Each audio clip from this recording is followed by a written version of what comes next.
Hello students. Biology is the study of living things, that is the science of life. What makes something alive?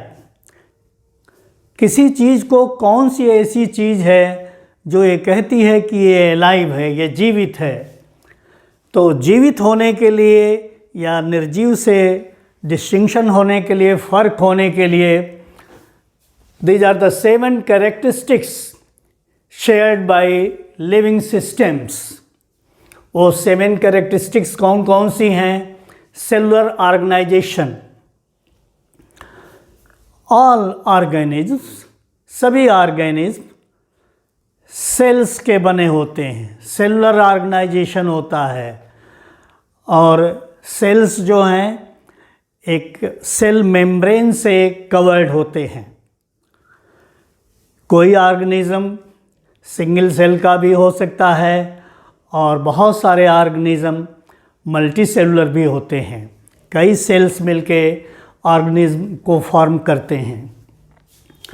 The second one is the ordered complexity. और body is composed of cells. हमारी शरीर जो है वो sales की बनी हुई है, या बहुत सारे ऑर्गेनिज़म हैं जिनकी बॉडी यूनिसेलुलर है, तो सभी ऑर्गेनिज़म सेल्स के बने हुए हैं। और body is composed of different type of cells, और इन डिफरेंट टाइप्स ऑफ सेल्स में कॉम्प्लेक्स मॉलिक्यूलर सिस्टम है। और वो कॉम्प्लेक्स मॉलिक्यूलर सिस्टम जो है वो एक ऑर्डर में सब चीज़ें अरेंज होती हैं। तो और body is arranged in order. The third thing is sensitivity. Sensitivity, इसको irritability भी कहते हैं। Sensitivity ये है कि हमारे environment में जो changes हो रहे हैं उसके लिए हम कितने sensitive हैं।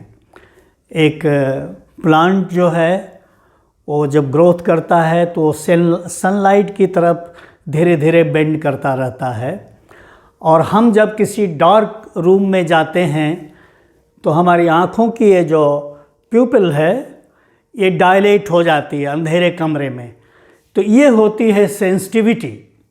हम सेंसिटिव होते हैं और जो निर्जीव चीज़ है वो सेंसिटिव नहीं होती है। Fourth thing is growth, development and reproduction. जो एलाइव थिंग्स हैं, जो जीवित चीज़ें हैं, उसमें ग्रोथ होती है, उसमें डेवलपमेंट होता है और वो रिप्रोड्यूस करती हैं। ओल्डर पार्ट्स के बीच में न्यू स्ट्रक्चर्स डेवलप करते हैं, या ओल्ड पार्ट्स के बीच बीच में भी चेंजेज आते रहते हैं। लेकिन एक जो नॉन लिविंग थिंग होगी उसमें नई चीज़ें नहीं डेवलप करेंगी, उसमें ग्रोथ नहीं होगी।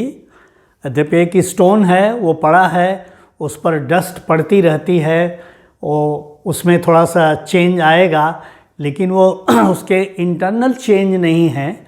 और जो लिविंग थिंग्स होती हैं उसमें इंटरनल डेवलपमेंट ग्रोथ होती है। तो ये दोनों का एक फ़र्क हो जाता है। रिप्रोडक्शन, रिप्रोडक्शन के मतलब होता है to produce of its own kind. जो लिविंग थिंग्स होती हैं वो अपने ही तरह की दूसरी चीज़ें बनाती हैं, रिप्रोड्यूस करती हैं। और सभी ऑर्गेनिज्म में जेनेटिक मटेरियल होता है जो ऑफ स्प्रिंग में पास ऑन होता है, जाता है, और ये बताता है कि ये स्पीसीज़ इस पर्टिकुलर एनिमल की है। ये जो ऑफ स्प्रिंग है ये पर्टिकुलर स्पीसीज़ का है। तो ग्रोथ होती है, डेवलपमेंट होता है और रिप्रोडक्शन होता है। रिप्रोडक्शन के मतलब हमने आपको बता दिया, to produce of its own kind, reproduce, पुनः बना देना। तो ये निर्जीव पदार्थों में ये क्षमता नहीं होती है, ये लिविंग थिंग्स में ही ये कैपेबिलिटी होती है। Energy utilization, all living things take in energy. सभी लिविंग थिंग्स में मेटाबॉलिज्म होता है। मेटाबॉलिज्म क्या होता है? एक कैटलाइज्ड केमिकल रिएक्शंस होते हैं जिसमें बहुत सारे कॉम्प्लेक्स फूड मटेरियल्स की सिंथेसिस होती है, ब्रेक डाउन होता है और उससे एनर्जी लिबरेट होती है जो ऑर्गेनिज्म के डिफरेंट फंक्शंस के लिए, डिफरेंट कार्यों के लिए हेल्पफुल। तो बिना एनर्जी के कोई काम नहीं हो सकता है।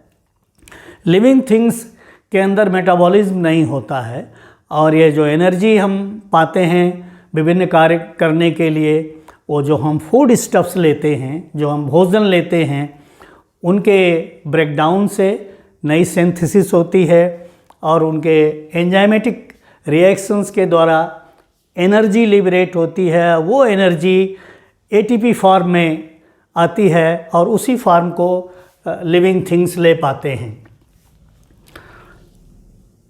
Energy utilization. Then next is homeostasis. Homeostasis क्या होती है? लिविंग ऑर्गेनिज्म अपने इंटरनल एटमॉस्फेयर को, अपने बॉडी के अंदर को एक कांस्टेंट रूप में बनाए रखते हैं। उसमें एनवायरमेंटल चेंजेस से उसके बॉडी में कोई चेंज नहीं आता है, तो इस चीज़ को कहते हैं होम्योस्टेसिस। हमारे बॉडी के बाहर, हमारे वातावरण में बहुत सारे चेंजेज होते हैं, तो उस चेंजेस से हमारी बॉडी जो है वो अपने को प्रोटेक्ट करती है और एक internal constant internal body conditions बनी रहती हैं। इसको कहा जाता है होम्योस्टेसिस। लेकिन जो निर्जीव चीज़ें हैं वो होम्योस्टेसिस नहीं बना सकती हैं। The seventh thing is evolutionary adaptations.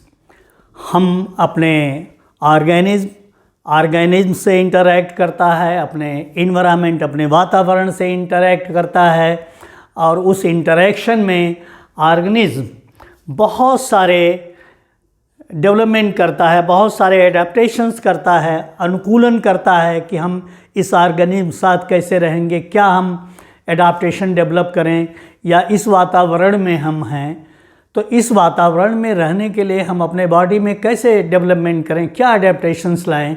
इस चीज़ को कहते हैं इवोल्यूशनरी एडाप्टेशंस। ये निर्जीव चीज़ें नहीं कर सकती हैं, ये सिर्फ लिविंग थिंग्स ही कर सकती हैं। तो ये जो 7 थिंग्स हैं, ये चीज़ें, इन चीज़ों का होना किसी भी लिविंग ऑर्गेनिज्म में बहुत ज़रूरी है। अगर और हम लिविंग थिंग्स की एक सिंगल सिंपल सेंटेंस में डेफिनीशन नहीं कर सकते। ये लिविंग ऑर्गेनिजम्स जो हैं वो सिंगल सिंपल सेंटेंस का जो डेफिनीशन है उसको डिफाई करते हैं, उसको नहीं मानने के लिए तैयार होते हैं। ये अपने अंदर बहुत सारी चीज़ों को समेटे हुए हैं। तो ये 7 थिंग्स हैं जो हमने आपको बताया कि इन चीज़ों का होना ज़रूरी है लिविंग के लिए, तो हम इसको एक सिंपल सेंटेंस में कैसे बांध सकते हैं। तो इसका सेलुलर ऑर्गेनाइजेशन होना चाहिए, एक सेल का बना होगा, चाहे मल्टी सेल का बना होगा, ऑर्डर्ड कॉम्प्लेक्सिटी होगी। जो मल्टी सेलुलर ऑर्गेनिजम्स हैं या सिंगल सेलुलर ऑर्गेनिजम्स हैं उसमें कॉम्प्लेक्स मॉलिक्यूल्स होते हैं और वो ऑर्डर्ड फॉर्म में रहते हैं। नॉन लिविंग थिंग्स में ऐसा नहीं होता है। सेंसिटिविटी होती है, सेंसिटिव होते हैं। जैसे हमने आपको एग्जाम्पल बताया कि एक प्लांट है, वो सनलाइट की तरफ धीरे धीरे जाता है, उधर की तरफ बेंड हो जाता है और अंधेरे में हम जब जाते हैं तो हमारी आँखों की जो प्यूपिल है वो डायलेट हो जाती है। तो वो ये सेंसिटिविटी होती है जिसके द्वारा हम ऐसा करते हैं। ग्रोथ होता है, नए स्ट्रक्चर्स डेवलप करते हैं या पुराने स्ट्रक्चर्स में नए चेंजेज आते हैं और हम रिप्रोडक्शन करते हैं, अपनी ही जैसी पुनः चीज़ बनाते हैं। और वो चीज़ तभी पॉसिबल होती है जब हमारा जेनेटिक मटेरियल हमारे ऑफ स्प्रिंग में जाता है और ये बताता है कि ये पर्टिकुलर स्पीसीज़ का ऑफ स्प्रिंग है। एनर्जी को यूटिलाइज़ करते हैं, सभी ऑर्गेनिजम्स एनर्जी टेक इन करते हैं और उसको यूटिलाइज़ करते हैं और वेरियस बॉडी फंक्शंस करते हैं। होम्योस्टेसिस, हम अपने बॉडी को कांस्टेंट बनाए रखते हैं, हम वातावरण से बहुत प्रभावित नहीं होते हैं। तो इस प्रक्रिया को होम्योस्टेसिस कहा जाता है, to maintain the constant internal body conditions. Evolutionary adaptations, हम अपने ऑर्गेनिज्म से ऑर्गेनिज्म का इंटरैक्ट कर रहा है या हमने वातावरण से कर रहे हैं, तो इसमें जो हमें एक्स्ट्रा डेवलपमेंट करना पड़ता है उसको कहते हैं एडाप्टेशंस, कि हम कैसे उनसे इंटरैक्ट करके अपने को सुरक्षित रखें। तो ये चीज़ें जो हैं ये लिविंग के लिए ज़रूरी हैं। एक गल्पिंग हॉर्स, एक तेज़ दौड़ते हुए घोड़े और एक तेज़ दौड़ती हुई कार को हम दोनों दौड़ रहे हैं, लेकिन हम हॉर्स को कहते हैं कि ये अलाइव है और कार को कहते हैं कि ये अलाइव नहीं है। क्यों ऐसा कहते हैं? क्योंकि उसमें ये जितनी भी सारी कंडीशंस बताई गई हैं, ये 7, वो एक हॉर्स में तो है लेकिन एक कार में नहीं है। इसलिए हम कहते हैं कि कार जो है वो अलाइव नहीं है, वो निर्जीव है, और हॉर्स जो है वो जीवित है, लिविंग है। Living systems so hierarchical organization, जो लिविंग सिस्टम होता है उसमें हायरार्की होती है, क्रमबद्धता होती है, श्रेणी होती है। तो वो श्रेणी कैसे होती है, वो क्रमबद्धता कैसे होती है, वो हायरार्की कैसे होती है, उसके ऑर्गेनाइजेशन में, लिविंग ऑर्गेनाइजेशंस में हायरार्की कैसे होती है। तो कई लेवल्स पर उसमें लिविंग सिस्टम्स में हायरार्की है। एक तो number first cellular level, atoms होते हैं, एटम्स के जो क्लस्टर हैं वो मॉलिक्यूल्स बनाते हैं, और मॉलिक्यूल्स जो हैं वो मैक्रो मॉलिक्यूल्स बनाते हैं, और ये मैक्रो मॉलिक्यूल्स ऑर्गेनेल्स बनाते हैं। ऑर्गेनिज्म के अंदर ऑर्गेनेल, जैसे ये कोई सेल है, ये न्यूक्लियस है, तो इसमें न्यूक्लियस में आप जानते हैं कि डीएनए होता है, ये एक मैक्रो मॉलिक्यूल है, और ये न्यूक्लियस जो है वो एक ऑर्गेनेल है, और यहीं पर एंडोप्लाज्मिक रेटिकुलम भी हो जाएगा, या इधर थोड़ा सा हम बढ़ा देंगे, गोल्गी है इधर, ये देखिए राइबोसोम्स भी लगे हुए हैं, और ये स्मूथ एंडोप्लाज्मिक रेटिकुलम है, ये डीएनए है, ये न्यूक्लियस है, एंडोप्लाज्मिक रेटिकुलम है। तो एटम्स के क्लस्टर मॉलिक्यूल्स बनाते हैं, और मॉलिक्यूल्स जो है वो मैक्रो मॉलिक्यूल्स फॉर्म करते हैं, और इसमें भी साइटोप्लाज्म में बहुत सारे मैक्रो मॉलिक्यूल्स पाए जाएंगे। तो ये मैक्रो मॉलिक्यूल्स फिर ऑर्गेनेल का फॉर्मेशन करते हैं, और ये ऑर्गेनेल्स जब बन जाते हैं तो एक एक सेल मेम्ब्रेन से सराउंड हो जाते हैं। तो ऑर्गेनाइजेशन का एक लेवल ये हो गया, एटम्स, मॉलिक्यूल्स, ऑर्गेनेल्स और सेल मेम्ब्रेन से कवर हो गए। तो एक ये सेलुलर लेवल का ये ऑर्गेनाइजेशन है। अब इससे ऊपर श्रेणी क्या होगी, इसके ऊपर हायरार्की क्या होगी, द ऑर्गेनिज्मल लेवल। जब सेल बन गया तो ऑर्गेनिज्म का फॉर्मेशन होगा। तो ये जो सेल्स जो होते हैं, जो मल्टी सेलुलर ऑर्गेनिज्म होते हैं, उसमें 3 लेवल्स पर वो अपने को ऑर्गेनाइज करते हैं। सेल का जो एग्रीगेट होता है, जो एग्रीगेशन बनाते हैं, सेल्स का जो क्लस्टर बनता है उसको टिश्यू कहते हैं।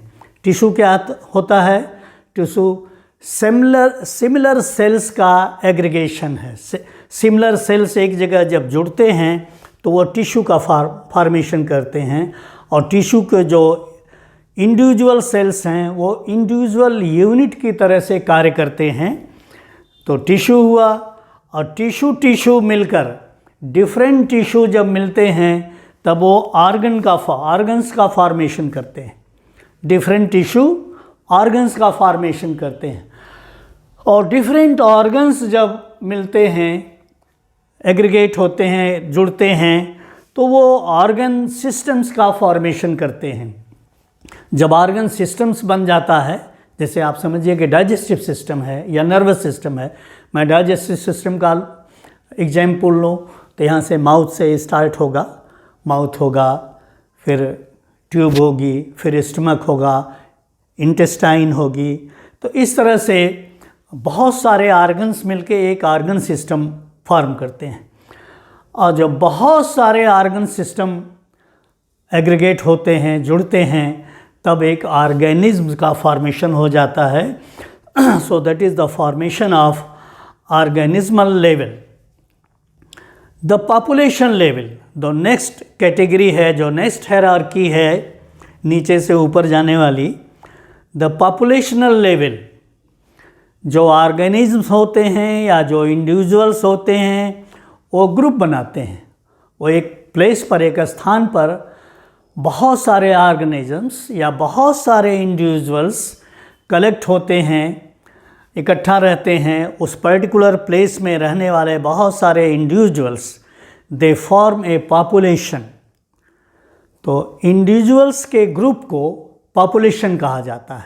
पॉपुलेशन में बहुत सारे इंडिविजुअल्स होंगे और एक पर्टिकुलर प्लेस पर होंगे, और पॉपुलेशन जो होता है उसके इंडिविजुअल्स जो होते हैं वो आपस में इंटरब्रीड करते हैं, वो आपस में इंटरब्रीड करते हैं। तो इंटरब्रीड करने वाले इंडिविजुअल्स एक पर्टिकुलर प्लेस पर पॉपुलेशन का फॉर्मेशन करते हैं। एक group of organism that is population. अब पॉपुलेशन जो है, जो आपस में इंटरब्रीड करेगी, वो स्पीसीज़ का फॉर्मेशन करती है। एक बात ध्यान रखिएगा, स्पीसीज़ सिंगुलर भी है और प्लूरल भी है। स्पीसीज़ को दोनों टर्म में हम ट्रीट करते हैं। स्पीसीज़ का न प्लूरल होता है न सिंगुलर होता है, ये दोनों फॉर्म में यूज़ होती है, स्पीसीज़ स्पीसीज़। तो पॉपुलेशन स्पीसीज़ का फॉर्मेशन हो गया एक पर्टिकुलर एरिया में, एक पर्टिकुलर प्लेस पर। वो उसके जो इंडिविजुअल्स होंगे वो इंटरब्रीड करेंगे। और एक पर्टिकुलर एरिया में बहुत सारे पॉपुलेशन हो सकते हैं। जैसे हम लोग रहते हैं तो ह्यूमन है, और ह्यूमन के साथ बहुत सारे और भी चीज़ें हैं, बहुत सारे और एनिमल्स हैं, उनका भी पॉपुलेशन है। फिर तीसरे तरह के एनिमल्स का पॉपुलेशन है।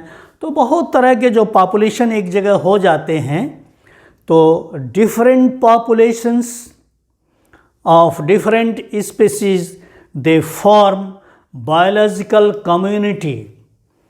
तो पॉपुलेशन से ऊपर का लेवल एक तरह से आ गया बायोलॉजिकल कम्युनिटी। ये हायरार्की है, कहाँ से शुरू हुई? एटम से शुरू हुई और अभी तक पहुँचे कहाँ हम? बायोलॉजिकल कम्युनिटी पे। एक पर्टिकुलर एरिया में, एक पर्टिकुलर प्लेस पर जो बहुत सारे डिफरेंट स्पीसीज़, बहुत सारे डिफरेंट पॉपुलेशंस जो रहते हैं, वो बनाते हैं बायोलॉजिकल कम्युनिटी। फिर बायोलॉजिकल कम्युनिटी से जब ऊपर हम हायरार्की में बढ़ते हैं, चलते हैं, तब इकोसिस्टम लेवल आता है। Biological community plus physical habitat, जहाँ हम रहते हैं, जहाँ एनिमल रहता है, वाटर है, एयर है, बहुत सारी ऐसी फिजिकल चीज़ें हैं। हैबिटेट, हैबिट तो हमारी आदत हो गई। हैबिटेट क्या हुआ? That place where the animal lives, जहाँ पर एनिमल्स रहते हैं उस प्लेस को हैबिटेट कहा जाता है। और हमारी आदतों को हैबिट कहते हैं। तो हैबिट और हैबिटेट में ये फ़र्क है। तो बायोलॉजिकल कम्युनिटी प्लस उसकी सराउंडिंग, उसके इर्द गिर्द का जो वातावरण है, वो बनाता है इकोसिस्टम। और इकोसिस्टम जो है वो तो एक पर्टिकुलर एरिया हो गई, जैसे फॉरेस्ट इकोसिस्टम हो गया या पॉन्ड इकोसिस्टम। पॉन्ड एक लिमिटेड एरिया, वो फॉरेस्ट एक लिमिटेड एरिया है। और जब हम इससे भी ऊपर बढ़ते हैं, जब बहुत सारे इकोसिस्टम्स को हम एक जगह करते हैं, तो बायोस्फीयर बनता है। द बायोस्फीयर, द टॉप, ये टॉप टायर है बिल्कुल। The entire planet can be thought as an ecosystem.